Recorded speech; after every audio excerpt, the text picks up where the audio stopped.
Olá, seja bem-vindo ao Campo Diplomático, espaço dedicado às relações do Brasil com o mundo.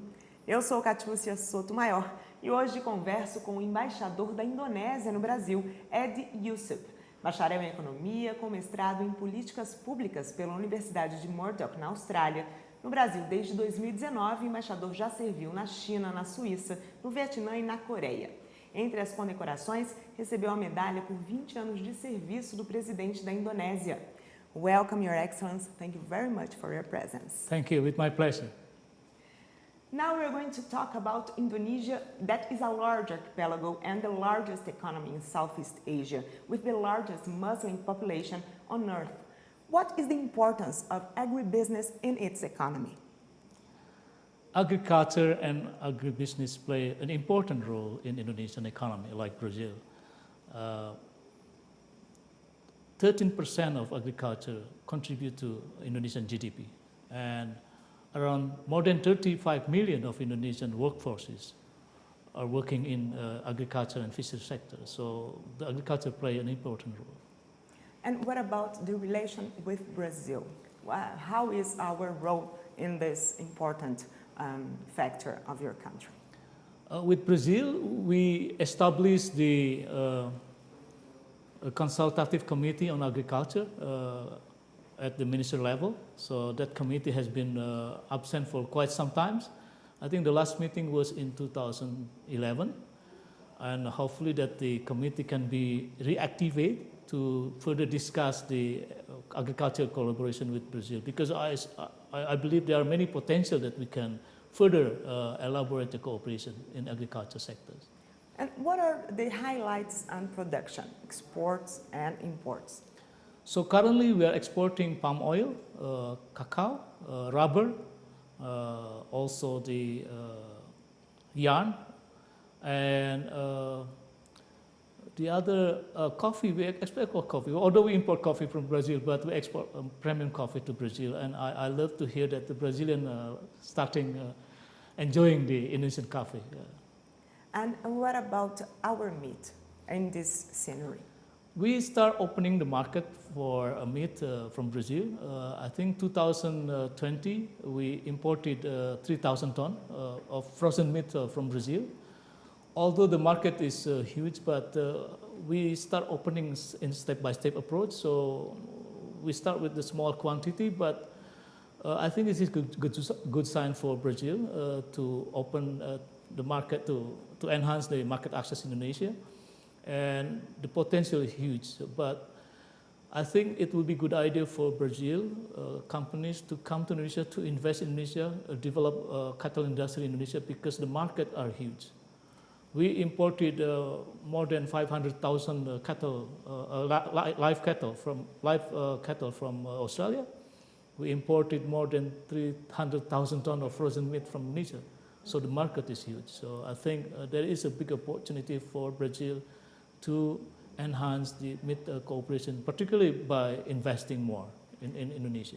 And we have acquired a great experience in the halal meat. Yes. But even though the other countries, our competitors, have some geographic advance, right? Yes, yes. And how can we enter the market? As I said earlier, maybe Brazil should not focus only on trading, but also on investing. Because I think when you look at Indonesian market, you have to see that not only Indonesian market is a huge market, but you have to think also that there are other market in Southeast Asia, which is we have the, what we call it, a free trade agreement with ASEAN countries. And beside that, we have also a free trade agreement with the other big countries like China, Australia, South Korea, Japan. And we just signed the Regional Economic Comprehensive Partnership, which actually include 10 ASEAN countries, with Japan, China, Korea, Australia, New Zealand, and hopefully India will join soon. So if we buy, if you sell, we'll sell to all these countries, yes, right? That's true. So I think I would like to invite Brazilian companies to invest in Indonesia. And what about our chicken? I know that you don't buy nowadays, and what are the expectations? Chicken, actually, we do have our own production, but it's not enough. We still import chicken from Singapore, and I think there is a potential also for chicken. Although I know that technically we are still in a dispute settlement with Brazil in the WTO, but hopefully everything will be fine.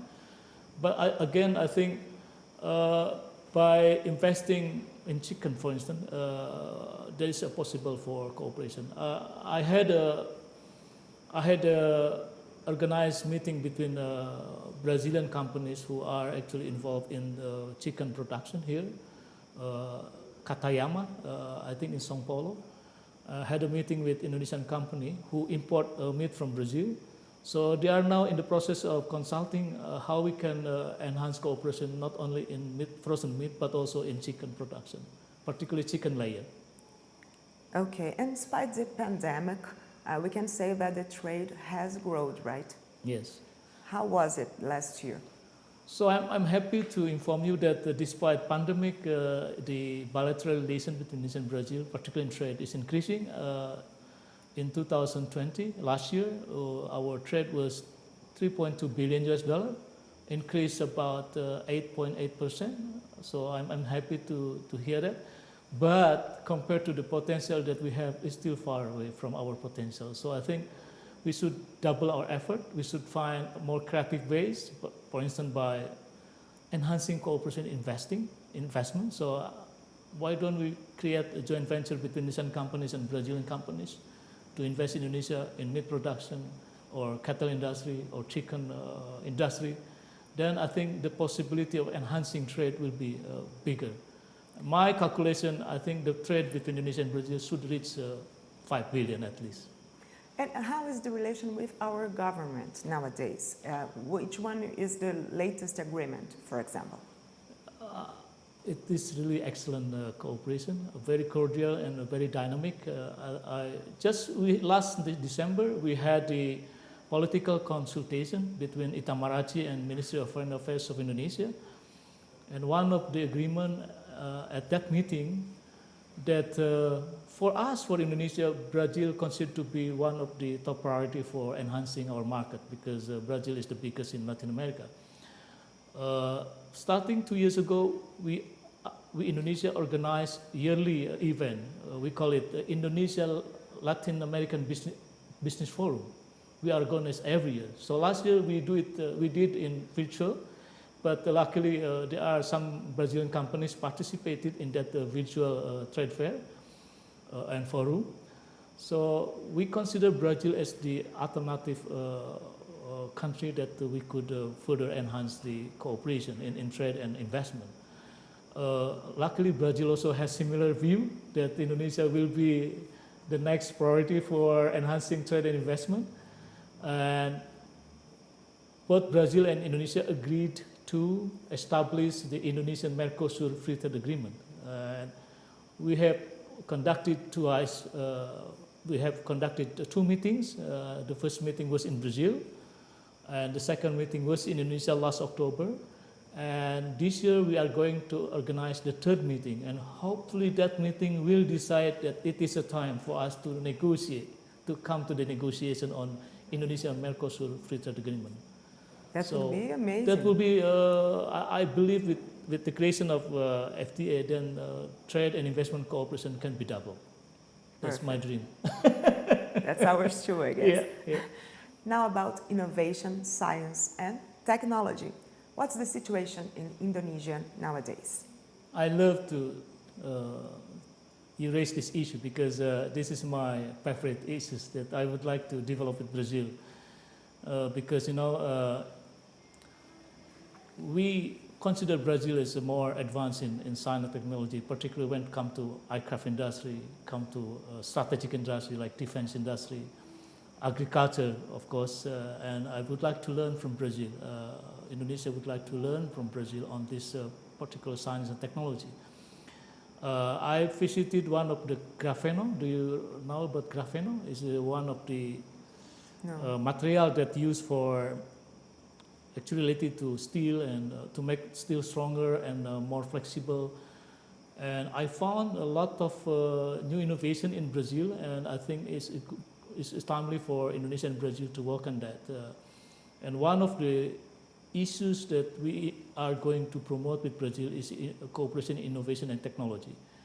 And we have done with the aircraft industry. We bought 16 Super Tucanos, and hopefully Brazil could also provide transfer technology on aircraft industry, because we have also aircraft industry in Indonesia, and it's developing quite okay. But I think if we can work together with Embraer on this particular technology, we are so happy to do that.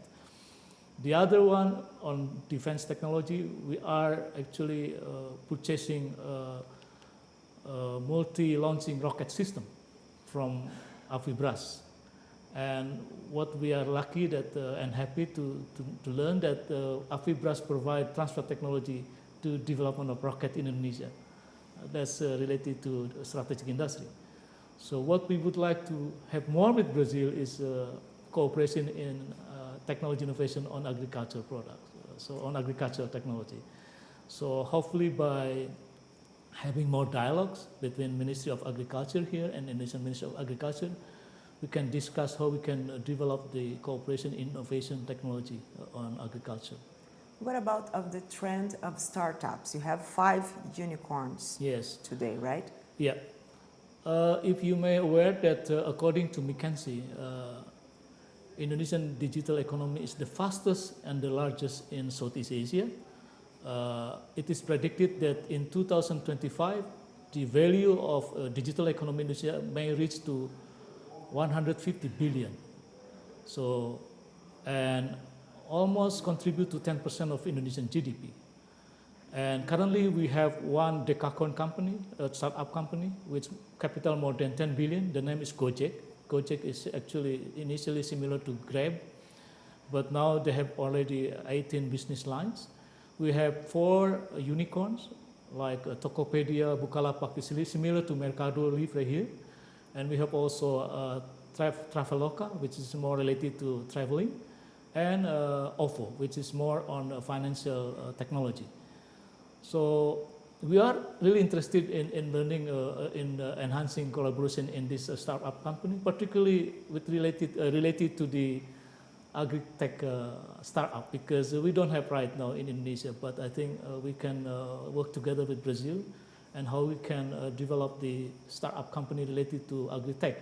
And I believe by having that cooperation, maybe the trading and investment cooperation in agriculture can be improved.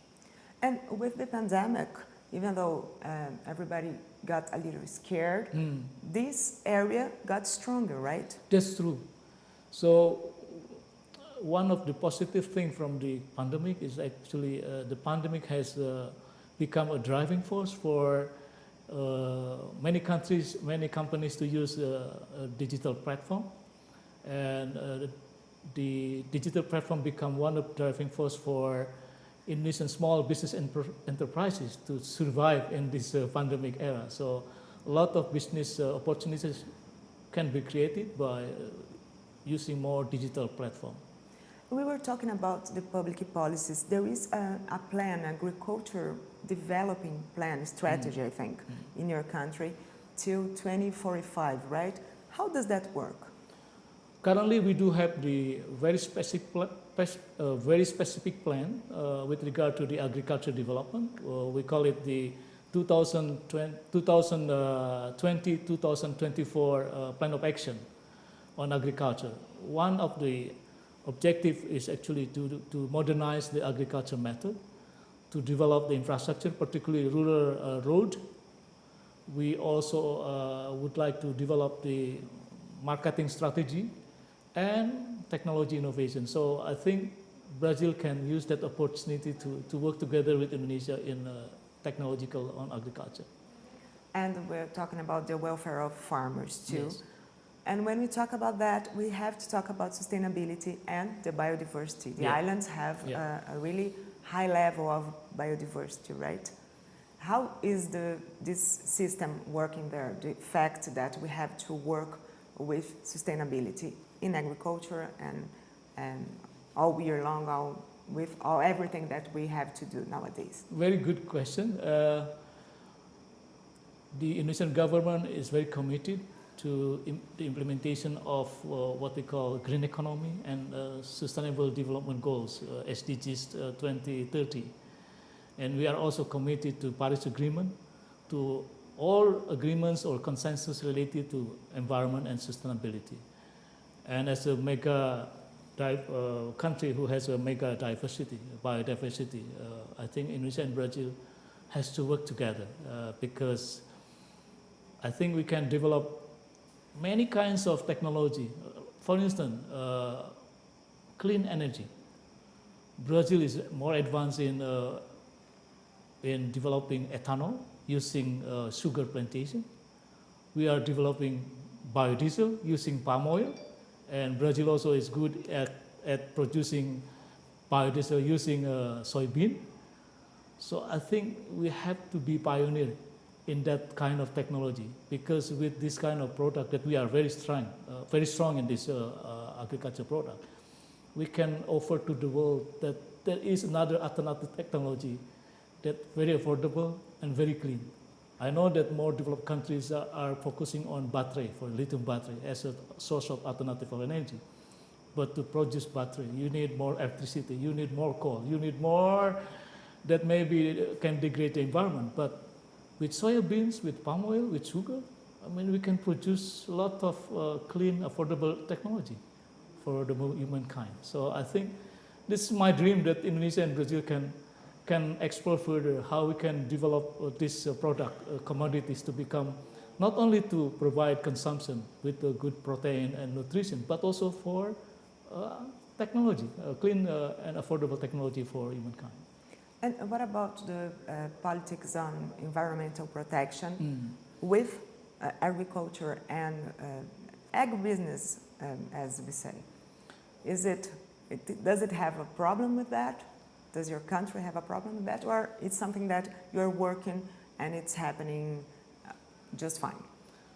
Yeah, there are always what we call alleged deforestation, environmental degradation when it comes to agriculture sector, because we are as if that we are doing not in the environmental friendly, but actually we are very committed. I think like Brazilian government, Indonesian government is very committed to ensure that we can develop the agriculture with the more friendly environment. We can develop the forest with a more friendly environment. So there are a lot of opportunities actually we can develop together. So I think, to me, it's more than narrative.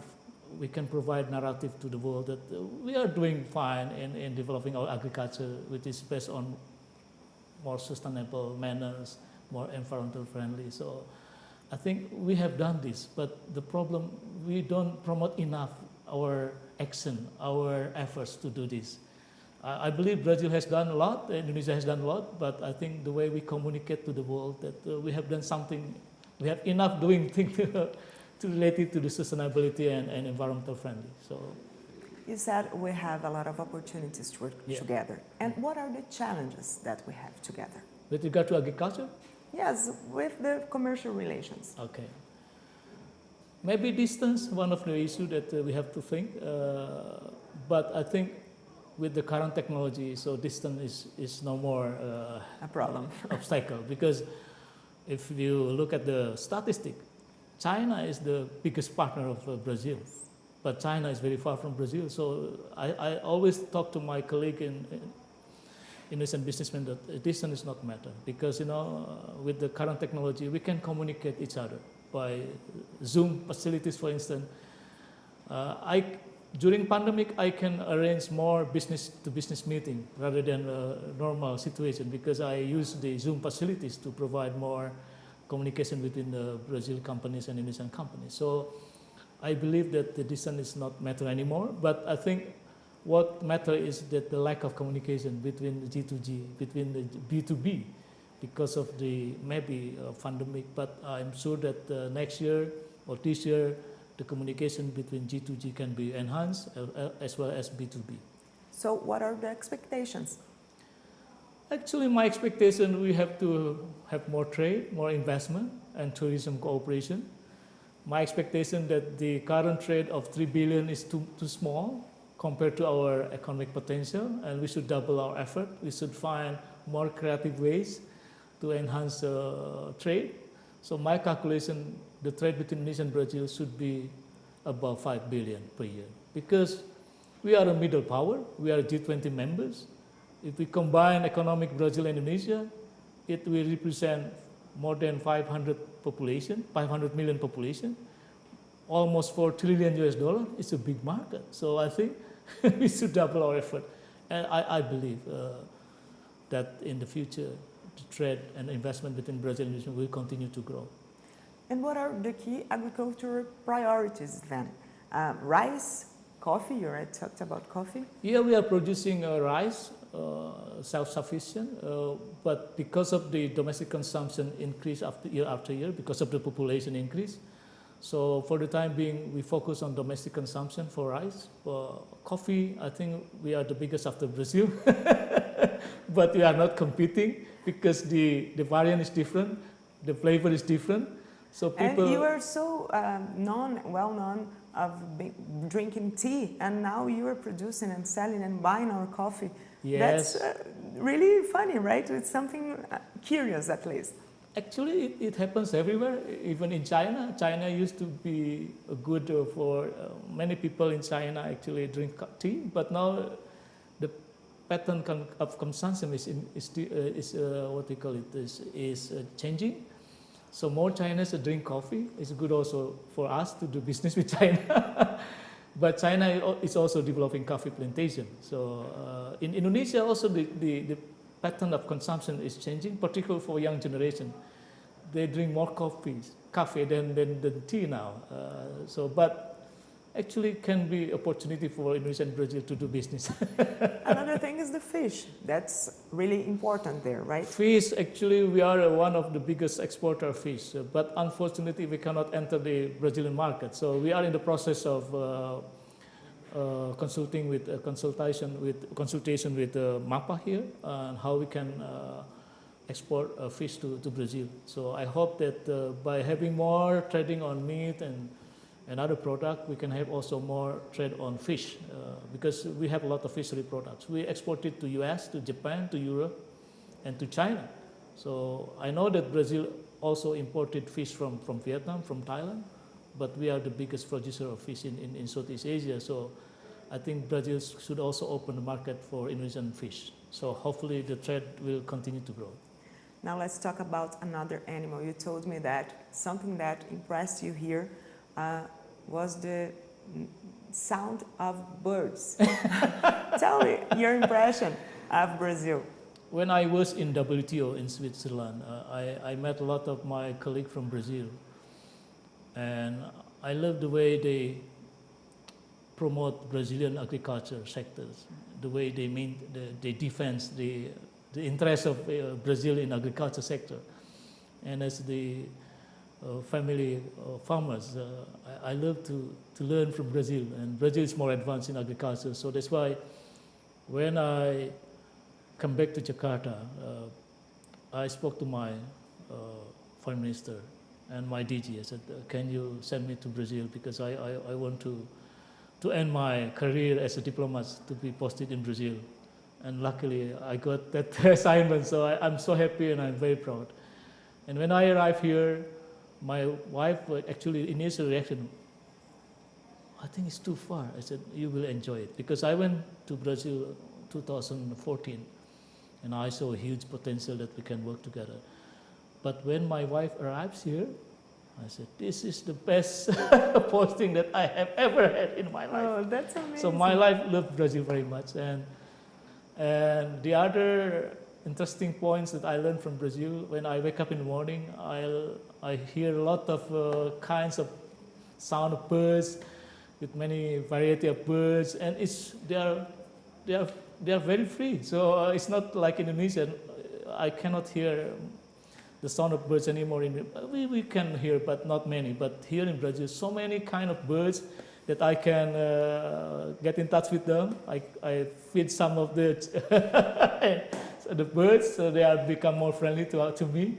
So that's my early morning activities, and I'm so happy. And the other animal that very interesting to notice is gamba.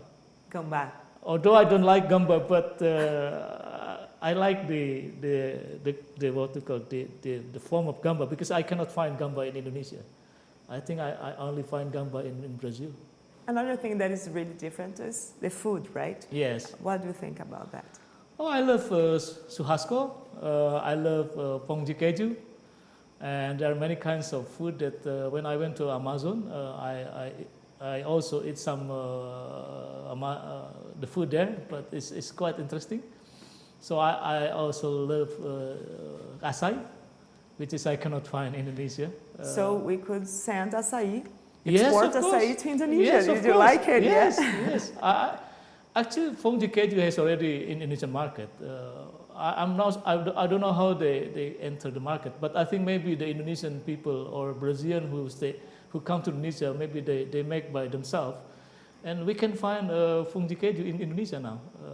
We can order by online, because maybe some Indonesian who maybe stay for quite some time in Brazil, when they come to Indonesia, they can make a pão de queijo. So now we can find a pão de queijo in Indonesia, but açaí not yet. So hopefully next time. We like people here. It's very friendly, very helpful. It reminds me that it's like Indonesian people actually. The problem is we have a distance. So, but if we can communicate more, I believe Brazilian will love Indonesia. And the way when I spoke to my colleague here who went to Bali, they are impressed with Indonesian people. So I said, oh, me too. I'm impressed with Brazilians. So although I don't speak Portuguese, but they always try to communicate with me in body language, but trying to help. And you can learn. Yeah, I'm You starting have time. learning. I'm starting learning. So I hope that when you invite me again, I can speak some Portuguese. Thank you very much, You are Mr. welcome. Ambassador. Thank you very And much. allow me to express my sincere thanks and appreciation for inviting me to AgroMais as a kid who was born in the village, because my father was a farmer. So I'm so glad to be always involved in the agriculture sector. It's our honor. Thank you very much. Thank you. Thank you so much. No Campo Diplomático de hoje, nós falamos sobre as relações comerciais entre Brasil e Indonésia, com destaque para a carne, o café e as possibilidades de investimentos brasileiros no país. Você pode rever este programa e também outras entrevistas no nosso canal no YouTube. Aproveite para seguir a gente nas redes sociais, @AgroMaisTV. Continue com a programação do AgroMais, seu canal voltado para o agronegócio 24 horas. Obrigada pela companhia. A gente se vê.